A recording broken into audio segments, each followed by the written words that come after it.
That's all the weather this time around. Now to Paula with a neighbor of mine. Paula?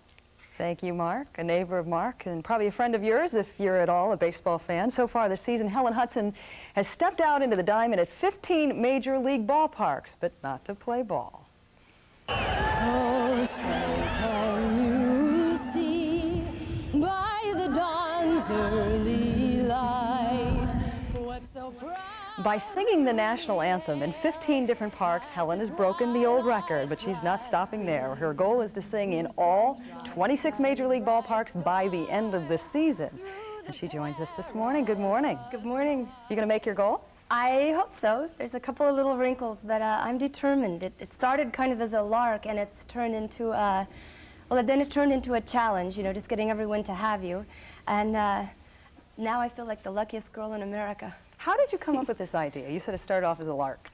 It was actually my husband's idea, and he wasn't even being serious, but I didn't realize that at the time.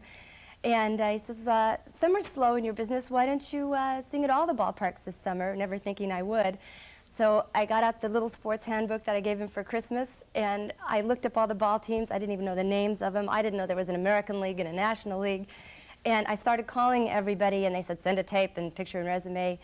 And a week later, I had 7 dates and 15 yeses, but no date. And I went back to my husband. I said, you know that idea of yours? And he said, which one? And I said, the one about the ballparks. He said, yeah, you'll never do it. I said, well, actually, I start next week in Montreal. Well, these teams have got to be inundated by requests for people to sing. How do you think you convinced them that you were the one that should be out there? Persistence, sending a tape. It has to be 1 minute and 30 seconds. It has to be a cappella. They like straight renditions, nothing fancy. And I had sung already for the Dodgers and the Mets, and so for some teams they said, well, she sang for them, it's good enough for us. And others needed a lot of convincing, and some still need a little tiny bit. I mean, like in Kansas City, it's the only team of the 26 that says, I have to lip sync. And I said, well, the whole idea is to make it live and exciting and capture the moment and bring back, you know, the excitement of liveness to America. And he said, well, no, we want to know exactly what we're getting before we get it.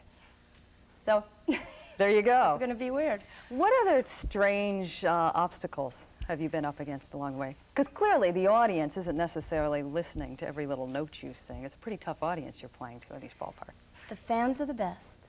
The audience, they recognize you whether you're on TV or whether it's the jacket you wore or whatever, and they come up to you, they want your autograph. I mean, a newlywed couple in Atlanta, he was filming his bride, and as I came off, he realized I was the anthem singer, and he took the camera off her, and he started filming me running down the halls, and he goes, sing the anthem again, sing it again. Was that the end of that wedding? No, she was cute. She came along too, but it was, people are wonderful. The fans are tremendous, and you wouldn't believe how many ushers in America want to sing the anthem.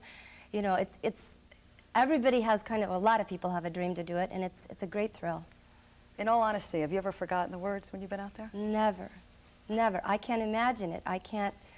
And the bad thing is, everyone says before you go, it never occurred to me that you would forget the words, but every ballpark, before you walk out to sing, somebody says, now don't forget the words.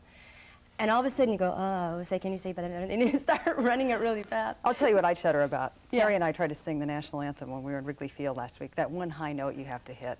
Yeah. Isn't that kind of terrifying to know you have to hit that note?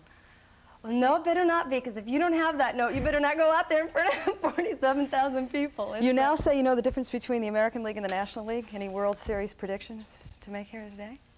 Oh, never. I never try to second guess anything in life. I don't even have a favorite team. I just root for the man that does a good job at the moment, and sounds no like matter you don't what want side to he's hurt on. your chances of hitting those last several ballparks you need to hit. Helen Hudson, thanks for being with us this morning. Thank you.